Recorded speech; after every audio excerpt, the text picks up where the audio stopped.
Hey, Colonel, thank you for being here today. Oh, you are so welcome. It's a pleasure to be here. I'm really looking forward to sharing whatever knowledge I have. So what I like to do is I like to start out reading a bio that our guest provided, because I think it's very important that people are able to be introduced to you in a way that you're comfortable. And then you can obviously add anything else to that. But what I'm going to start with is reading this. And that the Colonel is, well, I added Colonel, obviously, Just say is a native from New Jersey and a retired lieutenant from the Lake Dallas Police Department, Lake Dallas, Texas. He retired with over 33 years of law enforcement from various municipalities to include Gutenberg Police Department, New Jersey, and the Dallas Police Department, Dallas, Texas. He is also a retired U.S. Army Colonel, Army Reserve, serving over 32 years with 3 combat tours and 4 overseas assignments throughout Southwest Asia. His experience stems from company through brigade commands, culminating his final assignment as Chief of Staff, Facility Security Force, Training Advisory Group for the Kingdom of Saudi Arabia. He has commanded over 10,000 military and civilian personnel during your career. His experience with instruction of combat-related stress and critical incident management has been the center of gravity during his various commands, addressing a worldwide audience. He was contributory in lecturing and changing suicide prevention training for soldiers and improving mental health awareness programs during your brigade command in 2013. The Colonel holds a bachelor's degree from New Jersey State College and is a graduate of the Command and General Staff College and Logistics Management College. He is currently a volunteer member of the Denton County ESD-1 as an EMT. He's married to Angela, formerly Angela Purdue, of Jackson, Mississippi, and y'all share a blended family of 5 children. So, sir, I have page after page after page of information on you that I have available. And I think it speaks to I don't know, hundreds of people put together experience of what you've done in your military and police and now fire rescue career. And I want to thank you for your service as a military brat myself. And as a 30-year member of the Dallas Police Department, I want to thank you because I know that this was a huge sacrifice for you and your family. So thank you very much for that. Is there anything you want to add? No, that's it in a nutshell. Like I said, that was my short one for when I was instructing, but no, that's it. I used to kid around and say, and on the 8th day I rested. You know, I used to kid around with that. But no, it's a mouthful with what I did, and it was you know, they say with Army Reserve, 1 weekend a month, 2 weeks a year. Yeah, right. You know, with multiple deployments. And yeah, I had to go to the men's warehouse and ask them how to match clothing because all I knew how to wear was police blue or camouflage. That was it. I mean, it's kind of like, you know, do I wear a tie with this fire helmet? You know, what do I do? Right. And we all know from being at the academy and in service classes that police don't really know how to always dress. Oh, So, no. well, and I also like to share with people how I know my guests, and you and I, we worked for the same department. And so we would see each other in passing and we would see each other at large events. And I know your wife, but other than that, we haven't actually been assigned together. So you know, you just kind of, you know people from work and stuff. But I want to thank you for bringing your military, your police, and then now your fire rescue to the table here. And I also want to acknowledge that there is a little bit different. You and I were talking about the extra that we retire with, but you know, being married to a first responder also brings something else to the mix. You know, not only do we have to, as ourselves as first responders, not only do we have to deal with all of our own stuff, we also have to deal with our spouse's stuff. And, you have the primary and the secondary stressors. And, I really think that we need to come up with another title for the stress that happens in these first responder families whenever you have, and like my family and your family both, we have parents that were military or first responders, we have spouses, and then we have sibling and children that are also in the public servant, military, first responder world. And that's a lot. I mean, that's just it's a whole lot. When you and I were talking earlier, you said a lot of very interesting things that can't be summed up. So I was just going to ask you to please share, starting off, what do you think military, police, fire, rescue, emergency room, pilots, what do you think, though, those individual segments of the first responder world, what should we be looking? And I know you don't like to tell people what to do necessarily, but what do you suggest that those individuals and their spouses take into consideration when approaching retirement? Couple of things.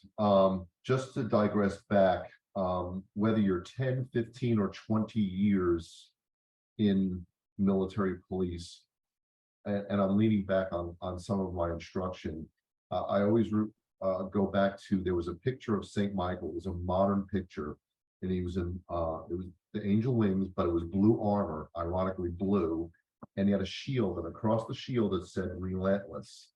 And I always said, boy, is that ever 3/4 of any department in the United States. So with that, I truly feel, and then my second example that I use, those little cars when you were a kid, you can buy them at 5 a dime. They were gyro cars, and I think if you pushed them on the carpet, let them go, they would roll. But the faster you revved it up, the more it would build up energy, and then it would just fly. I always said that car was a police officer, fireman, or military. And over the 10, 20 years, see, we're relentless. And that's the common denominator. I do not care. You can be quiet, you can be loud on any department, you can be an introvert, you can be an extrovert. We still carry this throughout the years, and we do not know how to release it. So if you took that car and you revved it up a little bit, let's say throughout your careers, you were able to talk and work with different avenues to let stress out and prepare for down the road. You can predict where your stress is going to go and so forth. But the ones that hold it in, it's like revving the car up, letting it go, and it just flies, hits a wall, bounces up, comes back down. And with that, it plays critical, because when we retire, we have the party, we have the balloons, we have all the fat-free cakes and the diet drinks, and all the fat-free foods, and but when we're gone, and this goes true with anybody else, they'll say, remember that guy or that gal at work? What was her name? Oh my God, he was so old. His badge number was 59, 55. Oh my God, he's like ancient. I look at Sergeant Spurgeon, was badge number what, 860 something? I mean, he was 3 digits. But we're a memory. But what this any department needs to do, and I tried to stress this with the military, so is to do a decompression. Okay, you're getting ready to retire in a year. I think it should start at the year. Let's do some type of, not necessarily therapy. Let's talk. Let's see what your interests are. Let's see what you want to do. We know that 30 days later, you're going to have to contact the pension board, and you're going to get your pension, and then you got to do this and you got to do that. But what about you as an individual? Because if that person sits there and says, I see it in the military, and I'll compare this to the police. Well, I don't know what to do. I'm a civilian now. And really, as a police officer, you're paramilitary. Where military, you truly are military, and you're transitioning to civilian life. Now, wounded warrior units, I was actually part of it when I got out. In Fort Hood, they had everybody that was in the wounded warrior unit, they did a transition.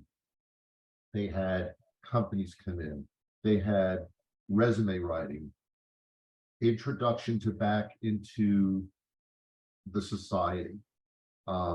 Spouses were invited. Do we do that in the police department? No. Do we do it in the fire service? No. So what's the difference between the uniforms? Nothing. Because if you take the uniforms off, there's still a person underneath there. And it's literally, I was listening to one country song, I forgot what it was. They were talking about, oh, Kathy Mattea, 18 wheels and a dozen roses. Says, Johnny got a gold watch. Don't seem like a whole lot. Well, that's what you get. You got the gold watch. See you later. Bye. Yeah. Yeah. What happens afterwards? And a lot of it has to do, we need to not cleanse ourselves. There are a lot of people that retire that they should be the ones up on the pedestal, and I mean in a good way, teaching.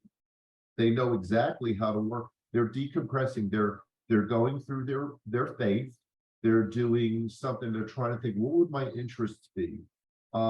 There's some people think that there's nothing beyond the blue. They don't know how to be, they want to talk about it. The only thing I do when I retired is I qualify once a year. When I left, it was boom. And that was just me. I went to Lake Dallas. I said, I'm going to give you this time frame. And, this is what we did. Set everything up. And I said, I'm taking my GI Joes and I'm going home. I'm done. I'm finished. My biggest thing, there's some people that have to stay busy. I'm one of those. I have to stay busy. There's another officer on the department, Steve Ledbetter. He is like my idol. You talk about someone staying busy at his age, he makes me look stupid. I mean, he's doing like 5 things at one time. I'm doing just the volunteer and then, manicuring the yard while Angie goes over there. No, like kidding. But it's you just got to find your niche. But there's life after this department, but we don't coach people on that. We give them the certificate, we do the token photograph, and that's it. And it's sad because then you look down the line and you pray that these officers live a fruitful life. And I'll say military officers and military enlisted and fire rescue, they live to a ripe old age. But what about the ones that are they're lonely? They're lonely because they stopped working. That's all they had. Sergeant Spurgeon was a perfect example. Because when I spoke to him, he's not with us any longer. I think his badge number was like 686 or something. It was really low. He told me, he says, I'm not going to retire. They're going to have to remove me from this position. Yeah. And when he retired, I think he passed within 30 days. Yeah. Yeah. Some people have it built in their blood, but we have to do a better job on the exit. There's more than just personnel. More than just saying, okay, is this your beneficiary? Is this your current address? Where do you want your plaque to? How do you want your citations on your plaque? Blah, blah, blah, blah, blah. Yeah. What else? Well, and it's funny because everything you listed there is pretty much what I do now. And when I left the department, I got my 30 years, got my 90%. And left and was very excited. I had great plans. I actually did have things I wanted to do. And the reason I knew to do that is because I was in a fabulous position to lead the Dave Ramsey classes at our department for many, many years. And part of that was to retire inspired. So to have an idea what you wanted to do whenever you retired.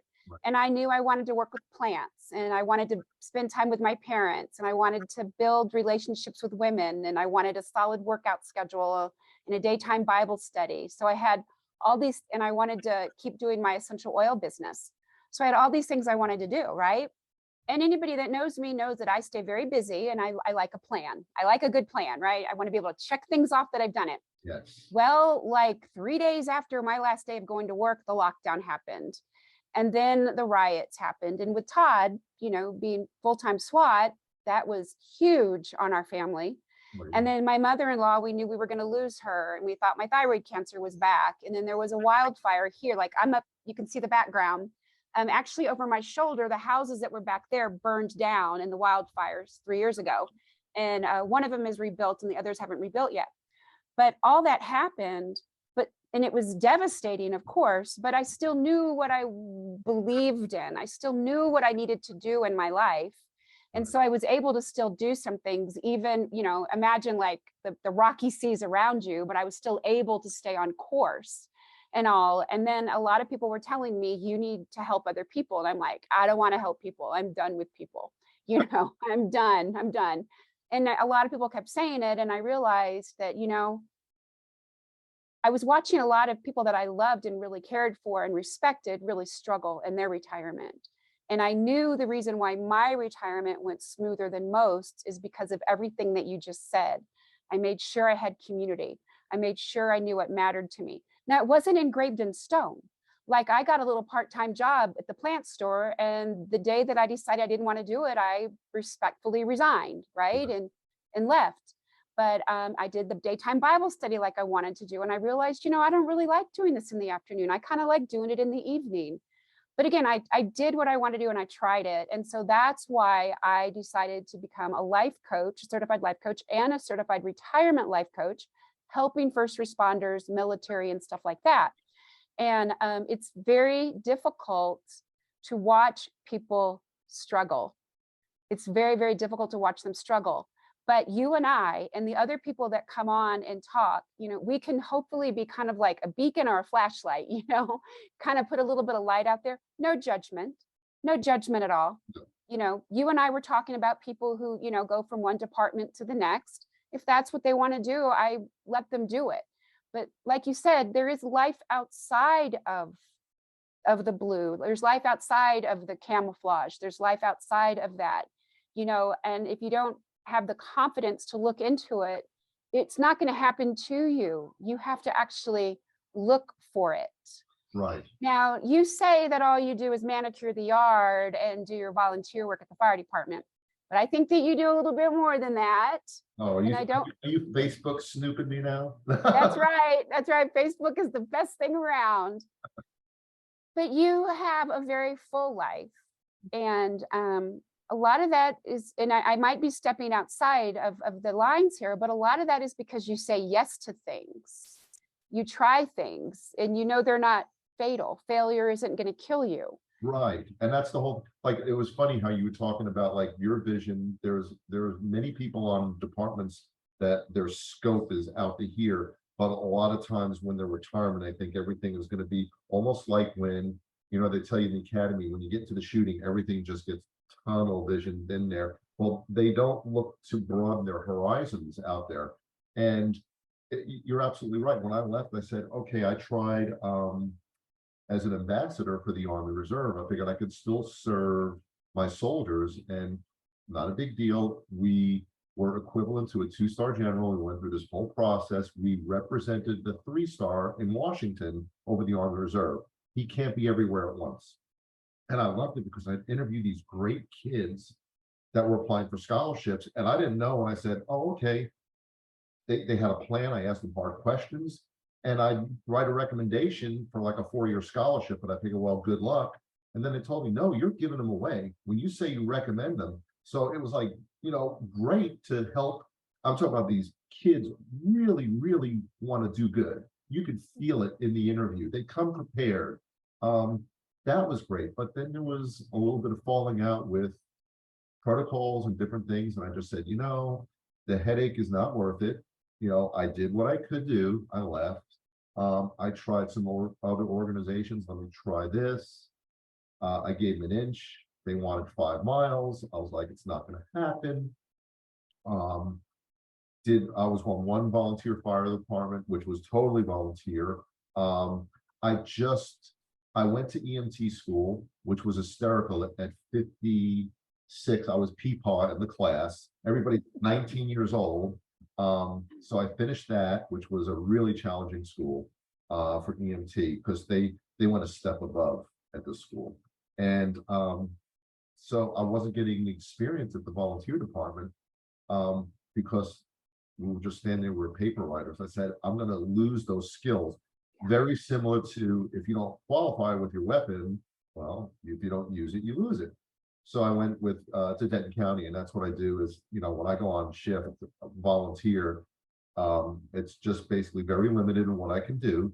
So I'm driving, but helping my vice is the people in the back, if they are, and this is, I do it to myself, if it's very quiet and they're stable and we're just doing the normal code one, it's their routine to the hospital, but underneath my breath, I'll pray for them. I won't tell them that, unless they flat out ask me, would you pray for me? But I make them as comfortable as they can. I smile. And if I can leave them saying thank you, that means all the world to me. So it's out there. It's like you said, you have to try it until you find something. Yeah. Some people will say, hey, I'm going to go fishing, and that's what I'm going to do. Okay, great. Go fishing and be the best fisherman you can. But you need to think about it, because a lot of times it's like this. It's like, the old mic drop. It's like, you retired. Now what? It's dropped. It's dropped in your lap, to your family's lap. And this, if you don't have anything and talk with your spouse about it, oh my God, the stress it's going to put on your spouse and your kids, because now you're home. So if you don't work with it, and you're working 8 to 5 or 12 hours, or whatever you do, and then all of a sudden you come home and it's like, well, your wife or husband has been taking care of the house, and all of a sudden you're trying to interject. Yeah. That happens a lot in the military. To come back from a deployment, you're trying to take over what you weren't doing for a year. Communication is a big thing. I mean, it's there just has to be structure with, like I said, I just hate it that they just say you're retired. Yeah. Well, Colonel, there's so much truth in the relationship part of it. And, if you Google retirement, almost all that comes up is about your finances, about your investments, about it's your portfolio, on and on and on. Numbers, numbers, numbers. Yes, very important, obviously. What are we, But Egyptian? So here's your numbers. Oh, wait, I want you to take all my money and put it in the pyramid. Oh, and that new truck I bought, oh no, and put all that stuff in there. It's stuff. Has to be clear. Yes. This keeps you going for the years to enjoy the little things. So I was in some training in Chicago about 2 weeks ago with other retirement coaches, because it's actually a thing. I didn't just make it up. I just decided to focus on first responders and military. But there's a saying of, everybody's worried about running out of money, but nobody's thinking about running out of life. And last year, I started kind of tiptoeing around this concept, and I absolutely have fleshed it out and totally believe it. There's wonderful songs and poems about living like you're dying, right? Like, always tell your children you love them. Always tell your spouse you love them. Never pass up the opportunity to do something. But we need to do that. Absolutely need to do that. But I would ask people to consider to actually live like you're going to live. In other words, take care of your other relationships. Have a place in the community. Stay interested in things. Like I mentioned to you, you're doing very well in part because you're willing to say yes to things. But all that money that we mentioned, all those investments and all that stuff, a lot of first responders are, in the end, having to live on half of it because they're losing it in divorces. Losing divorces because, that spouse barely put up with them when they were going to work all the time. But when they're at home, it's just not going to work. And it's heartbreaking. It's heartbreaking to see these individuals that just thought, well, I just thought it would, and I'm like, well, why the hell do you think it was going to, why'd you think it was going to work? Why'd you think it was going to last? And they're going to spend time with their children. But these individuals have worked long shifts. They volunteered for all the overtime. They did the extra jobs, et cetera, et cetera, et cetera, saying they were doing it for their family. And I would never say they weren't doing it for their family. And I would never be critical of anybody who's earning money for their family, except for the fact that maybe the family doesn't need them anymore. The children have grown up without that parent present. And then the individual thinks when they retire that everybody's going to want to spend time with them. And this sounds very negative, and it is, obviously, it's pretty bad, but it can be fixed if the individual is willing to work on it and willing to fix it and address not their ego issues, but their identity issues. They need to figure out who they are in that relationship, who they are in that household, who they are in the community. And like the person who comes back from deployment, you know. I'm a military brat. My dad was on PCS and he was gone long periods of time, war college, I mean, other countries, long periods of time. My mom ruled the household. I mean, if my dad came in and told us to do something, we would go, Mom. Yeah, yeah, no, absolutely. There, you know, I thought about something, and I don't know the officer's name, but I'm going back a million years ago when I was teaching reality-based training, and over one area I'll never forget. It was where Tun's Tavern was that we did the one scenario, and there was an area. It was in the woods, and it was supposed to be somebody popped out in the woods, and you know you had to challenge them, you know, and then you know whatever it was. And I'll never forget there was an officer that came out, and he looked like he probably was a 686 badge number. I mean, literally. And he was having a hard time. You could tell he was old head big time. And like I said, this is probably about, oh God, it was like 20 years ago. He came out, he was huffing and puffing because we did the scenario, whatever. And I said, aren't you ready for retirement? And he goes, no, I got to keep working. I'm helping to support. Now that's his thing. I'm helping to support my daughter with her kids, and I'm in drop, and I got 2 more years to put it at 12. Well, we all know back then, without going with the whole thing was with, you know, the drop and everything. And I didn't bash, but I thought, how sad. I mean, he is at a point where I'd be on a beach somewhere with a fruity drink. I applaud him for helping out, but then I'm wondering, how long is he gonna, I don't know who he is, so I don't know how long is he gonna live? What is his quality of life? Yeah. So with that point of quality, that's the whole thing. When we leave, what is our quality of life?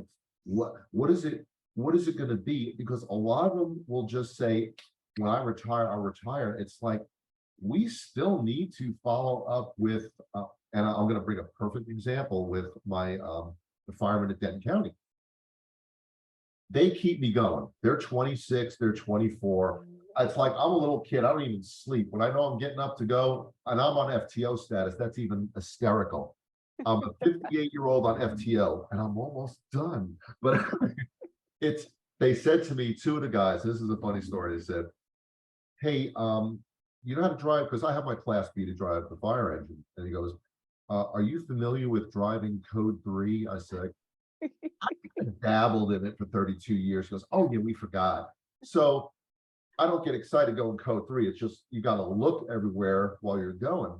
But the energy I get from these guys, and I tell them, I'm mentoring them.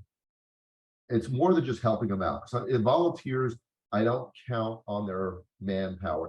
I'm just an additional there. If I don't show up, oh well, I don't show up. But you know, I never told them what I did, and then someone spilled the beans, says he's a colonel. Okay, that in the Corps, get your cup of coffee. And then this is even funny. I was at one of the stations. They had a dog up there temporarily because they were remodeling. And I'm outside, and they said, hey, where's the colonel? They said, oh, he's outside picking dog poop, which I was. And they're like, he's doing what? Dude, that's the whole thing. I think they get it. And this is the whole thing. And this is what I'm getting into. They get it that leaders can lead from the front. Leaders don't need to be from the back. The old thing with the whip, pushing everybody forward. Leaders, we say in the military, don't get too close to the flagpole, which means don't get too compromised position that you can't discipline. But they understand what I went through, and then I divulged a little bit more, and I found out what I did. And so when I say things not to be like, oh, back in the day. I tell them, I said, hey, when you get older, I said, I know you're young, you can do pull-ups. I'll watch you from here do pull-ups because I ain't doing one, you know, but you need to think about as you get older, other than a doc in a box, because you guys are paramedics. So you guys know the doctors at the hospitals. You can kind of say, hey, I don't feel good. Can I come see you? They'll take care of you. But you need to think about having a GI doctor, a cardiologist, and a urologist. And I said, as you get older as a male. And they looked at me and they said, why? Because stuff happens. After 40, after 50, stuff happens. See, they're relentless. It goes back to what I said earlier. They're relentless. It's go, go, go, go, go, go, go. Hold on. Did you think about this? Great kids, guys and gals that I work with. I mean, I literally love it. And I learn from them. But we still need to guide them. Same thing on the department. When they leave, they retire, it's going to be, hey, here's the token, here's the bronze fire helmet. Do you want mustard or mayonnaise on your sandwich? Yeah. I mean, that's going to be the gust of it. But we need to be out there and share like you're doing. But we need to also reach out to these companies and say, you're not doing it. If you want to make your company, your corporation, that could be military, fire, police, but even corporate America, if you want to make it successful, yeah, it's nice that you have a gym in there. It's nice that you have healthy choices. What are you doing here? How are you doing the coaching thing? Now, how do we crack that nut? You know what I'm saying? How do we do that? Because people say, okay, you can tell me whatever you want because I'm going to sit there like this. And I'm going to hold my breath and count to 10. And I'm going to say, are you done? So how are we going to crack that nut? So I think it's very fortunate for me since I decided to do it as a career. But, I'm in that unique position of having been the first responder, having been the military child, married to a first responder, retired, and then also educated because, I've done extensive education and how to coach people through retirement. And I think the benefit is that I believe in it. And I believe that the individual is worth it. So I'm not there to get paid. I'm not there just for the paycheck. Right. I'm there because I actually care about the person. And I was very fortunate when we were facilitating Dave Ramsey and anything else that I taught is I'm able to stand up there and say, hey, I'm not here because I am the expert. I'm here because I have become the expert through the experience, through the education, and making every single mistake you can make. So I have not just a textbook theory on this. I have a real life theory on this. Of, sir, if you do that, it's going to suck. If you do that, it's going to set you back. If you do that, you're going to struggle. Things like that. And I think me personally, that's a unique position to be in. And I'm married to a SWAT operator who hasn't picked a retirement date, and he's 33 years on the department. And, we were talking about the younger cats out there doing this and doing that. You wear these uniforms, these amount of years that we wear them, and you have a lot of injuries. We don't know of a SWAT guy in his 50s who hasn't had a hip replaced or something, a shoulder replaced or something like that, But it's funny that you say, how do we crack that nut? Because in Chicago 2 weeks ago, that was a big topic of conversation. Now, remember, I serve first responders. Other people serve other clients, other groups of individuals. And that was the biggest thing. How do we get people to understand that it's more than their money? And we do it by just being honest and open and listening to people like you, and listening to people like other retirees or the people who are afraid to retire or the spouses, and say, what's really going on in your household? What's honestly really going on? And with you back in 2013, working so hard on the suicide prevention, and I believe it was 2013. Yes. Working so hard on the suicide prevention and stuff like that, that sometimes just getting it out there is the first step. Just getting it to where people will, maybe even if they have their arms crossed, they're still listening to you, not taking any notes, but they got your contact information, stuff like that. Or, maybe they go to the internet and kind of look it up to see, is this real or whatever, and just bring people into it at their speed. And you know what, if somebody still fails and we've offered them the help, it's heartbreaking and it's sad, but they do become a test, they do become conversation for the next round, with respect and with love and with kindness and no judgment. But, we could say XYZ, didn't think about retirement, didn't, whatever. And then we know how that went for them. So is there anything else you'd like to add before I ask you the big question?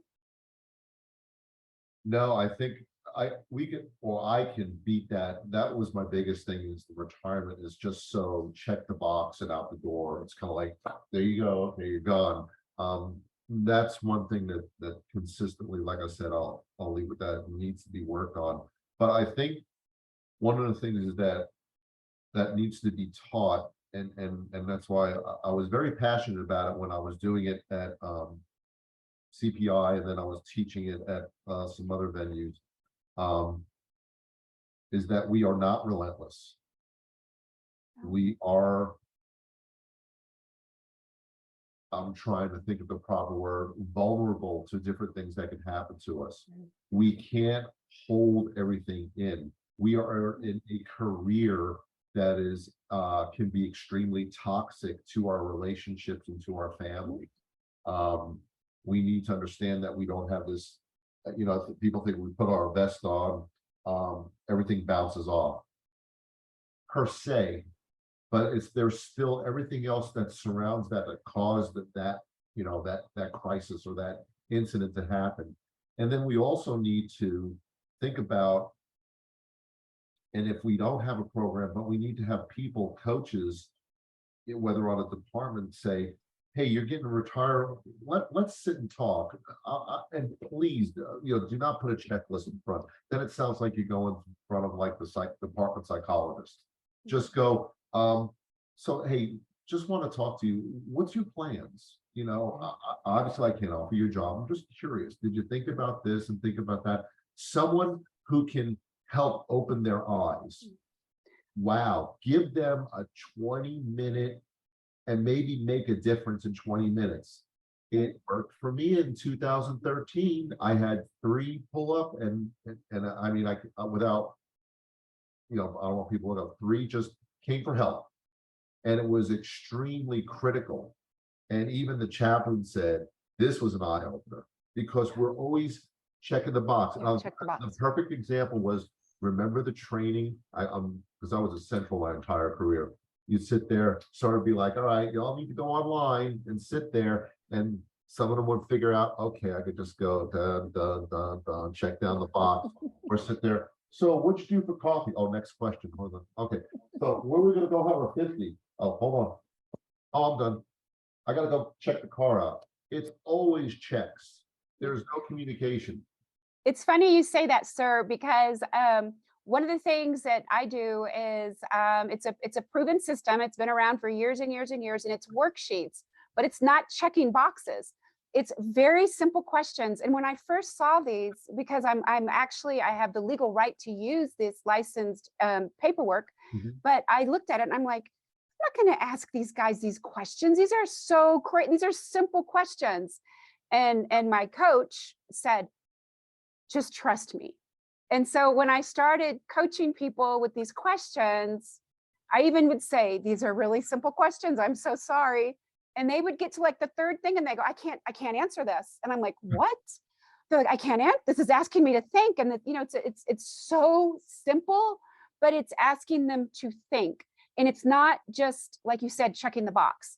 It's what that individual is actually thinking. And again, they're not deep questions. I don't want to scare anybody. Right. They're just very simple questions. Like even describe your perfect week in retirement. Everybody can say Sunday. You got Sunday covered. People get to Tuesday and they're like, I don't know. I don't know what I'm going to, I think Thursday I'm going to play golf maybe, but I don't know what I'm going to do Tuesday and Wednesday. Oh my gosh, what am I going to do Friday?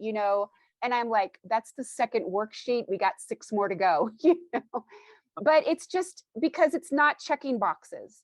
It's actually thinking, and it's actually giving your first answer, and then in conversation, having the opportunity to think about it again. And I'll give you a quick example, and then I'll ask you the big question. But if I'll use cops, for example, we're a cop. Me as a lieutenant, I had the 2 cell phones. I was 24-hour callback. I had to know everything, all of this, everything else, blah, blah, blah, right? All this stuff. And then you're retired. You're retired. So somebody could say, well, what is your week going to look like? And you're like, well, oh my gosh, where's my other phone? I don't know where my other phone is. Or, hey, I haven't heard about manpower today. That's not your issue anymore. But you forget that you like walking your dog. You forget that you have a breakfast a system of doing your breakfast. You forget how much you like just going in the backyard. You forget these little bitty things that don't even depend upon anybody else, but just depend upon yourself. And that sounds so minor, but when I ask a question on the retiree page about bird feeders, you might even see all the comments that come up about the amount of time that people have found brings them great pleasure of just being in their own backyard. I guarantee, though, that if I had asked them to fill out what their week is going to look like, they would not even have thought of that. They would not have even realized that there are things about themselves that don't have anything to do with police work. Exactly. Even individuals that are going on to other careers, okay? Because not everybody retires. Some people go on to other careers. But just to get them to think of those small things that matter to them, it's a beautiful thing. And you're right, a checkbox isn't gonna bring that to the surface. Exactly. And just to caveat on yours, is kind of like you said, what we're going to do. I'll mow the yard. It takes me 4 hours to mow my yard. It's just under 2 acres. So, but I'm OCD. I got to take the weed whacker and go around the edges, and I got to push mow before I get to my zero turn, because I have some areas that I can't go down in the ditch. But when I get done, I go into this wooded area behind my property, and it's literally 10 degrees cooler, and it's very, very shaded. And I actually look forward to, I sit there and I look up in the trees. I know it sounds weird, but it's just take 5 minutes to do that. Or I'll just go look the yard, or, okay, I'm gonna go in the pool, or you know what, I'm not gonna do anything today. I'm gonna go and watch a movie. I want to do something, or ask Angie, what does she want to do? A lot of times, we still have to orchestrate. We have our calendars. We call it. See, we still we do a calendar sync. Okay, what's your doctor's appointments? Okay, mine's sync our calendar. Okay, well, I have to do this and I have to do that. Okay, I'll meet you at 12 o'clock. Sounds like a plan. Okay, but you still can. I have that option that I don't have to think about police work anymore. Well, Colonel, you have a life. You have a life. But everybody does. We all have to help them find it. That's that's right there. If I had to finish, help them find it. And if it's through a worksheet with 3 questions to get them to think, because it's like the old saying with a party, I'm going to invite 100 people to a party and maybe I'll get 70 to come. That's a good party.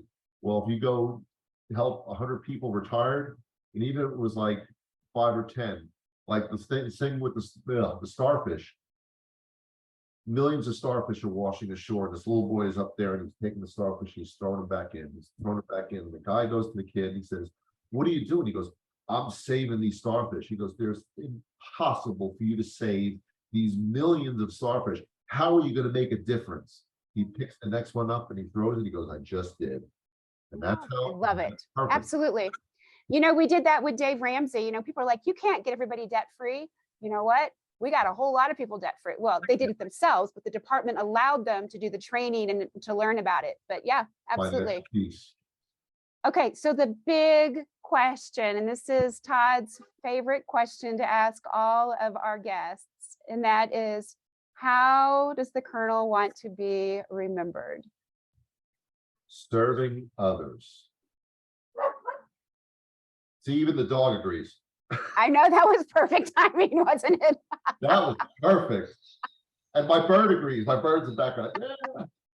But serving others, being selfless, trying to make a difference with others. That equals question mark. But serving. Thank you. Thank you so much. I know that your official bio shows that you have served many, many, many. And I know that your personal life, those around you, that you're still serving. And I personally want to thank you for that. I want to thank you very much. Thank you for sharing your knowledge. And I haven't ever done this before on a recording, but I'm hoping that you will come back in the future and we can dig a little deeper on some of these topics. Absolutely. And flesh it out and offer some resources and stuff like that to individuals. I think there's a need. I think there's a need. Oh, absolutely. There is a need. And anytime, just contact me. I'd be more than happy to help. And I will have your contact information. If somebody's watching this on YouTube, it'll be in the comments. And if it is on the podcast, it'll be in the show notes. So Colonel, again, thank you so very much. Thank you. And thank you for what you do.